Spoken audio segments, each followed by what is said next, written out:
નમસ્કાર મિત્રો, તમારું સ્વાગત કરીએ છીએ અમારી ચેનલમાં. તમે નવા જોડાયેલા હોય તો ચેનલને સબસ્ક્રાઈબ કરી લેજો. વિડીયોને આગળ વધારીએ કે આજે આપણે હરવા ફરવા કે યાત્રા કરવા જવું હોય તો આપણી પાસે બસ, ટ્રેન, એરોપ્લેનની સગવડતા છે. પરંતુ એક જમાનો એવો હતો કે માણસો ગાડામાં કે ચાલીને યાત્રા કરવા જતા. એ સમયની વાત છે. ગામમાં એક શેઠને ત્યાં મગનભાઈ નામનો માણસ નાનપણથી જ નોકરી કરતો હતો.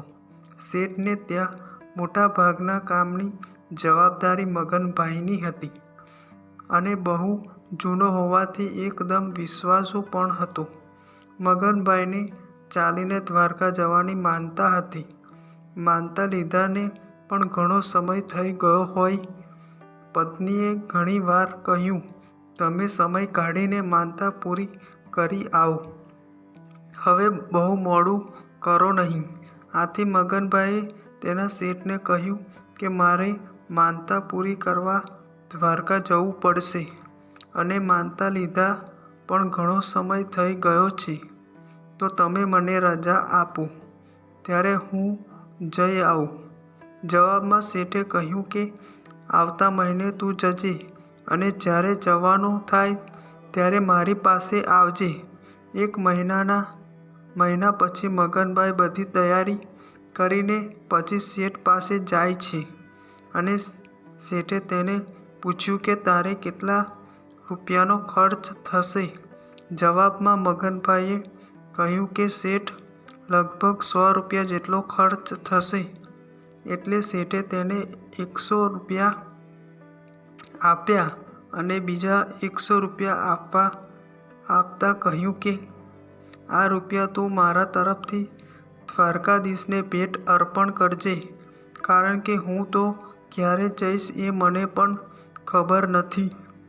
લગભગ 15 દિવસની પગયાત્રા પછી જ્યાં એ વગડામાં એક સંઘ મળી ગયો, જે લોકો ભગવાનમાં ભજન કીર્તન કરતા હતા. મગનભાઈ પણ તેની સાથે ભજન કીર્તન કરવા બેસી ગયો. આમ સાંજ પડી ગઈ અને અંધારું થવા લાગ્યું. પણ ત્યાં તો ભજન કીર્તન પછીના કોઈ જમવાની વ્યવસ્થા હોય તેવું કંઈ દેખાણું નહીં. એટલે મગનભાઈથી રહેવાયું નહીં અને પૂછ્યું કે ભાઈ, તમે લોકો જમવાનું શું કરશો? હજુ સુધી રસોઈ કરવાનું કેમ ચાલી ગયું નથી? સંઘમાંથી એક વડીલે કહ્યું કે અમે બધા દ્વારકા પગપાળા જઈએ છીએ. હવે એકનો રસ્તો કાપવાનો બાકી છે અને અમારી પાસે અનાજ કરિયાણું બધું ખૂટી ગયું છે. એટલે અમે લોકો અહીંયા જ રોકાઈ જઈશું. ત્યારે મગનભાઈની પાસે રહેલા 100 રૂપિયા, જે શેઠે દ્વારકાને ભેટ માટે આપેલા, તે રૂપિયામાંથી બાજુના ગામમાં જઈને બધી વસ્તુ ખરીદીને બધાને જમાડ્યા. જેમાંથી મગનભાઈ પાસે હવે 1000 રૂપિયો વધ્યો હતો, જે તેણે વિચાર્યું કે બીજે દિવસે દ્વારકાધીશને ભેટ અર્પણ કરી આપીશ.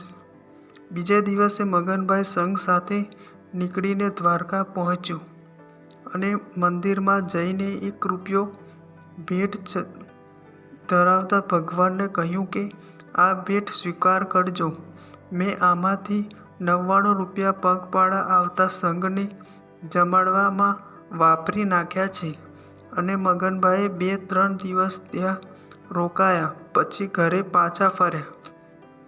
બીજા દિવસે શેઠ પાસે ગયો તો શેઠે ઊભા થઈને મગનભાઈને પગે પડી ગયા. એટલે મગનભાઈએ કહ્યું કે આ શું કરો છો શેઠજી? ત્યારે શેઠે કહ્યું કે તે જ્યારે ભગવાન દ્વારકાધીશને મારા 99 રૂપિયા ભેટ કર્યા, તે રાત્રે ખુદ દ્વારકાધીશ મને સપનામાં આવેલા અને કહી ગયા કે તમારું 99 રૂપિયા ભેટ આવી ગયા છે. પણ મગનભાઈ તો કોઈ દિવસ એક પણ પૈસાની ગોલમાલ કરતો નહીં. તો આ 1 રૂપિયો તે કેમ ઓછો ભેટમાં આપ્યો? ત્યારે મગનભાઈએ કહ્યું કે શેઠ, એક રૂપિયો જ ભેટમાં ગયો છે. બાકીના 99 રૂપિયા સંઘ જમાડવામાં ગયા છે. ત્યારે શેઠે મગનભાઈનો આભાર માનતા કહ્યું કે તું તો ત્યાં ગયો અને દર્શન કરીને આવ્યો, પરંતુ જે ભેટ માટે રૂપિયા આપ્યા તેને તે એવો ઉપયોગ કર્યો કે સાક્ષાત દ્વારકાધીશે મને અહીંયા જ દર્શન આપ્યા. જય હો દ્વારકાધીશની. જો આ સ્ટોરી તમને પસંદ પડી હોય તો દરેક લોકો જોડે શેર કરજો, તેમજ અમારી ચેનલને સબસ્ક્રાઈબ કરી લેજો. પછી મળીશું એક નવા વિડીયો સાથે.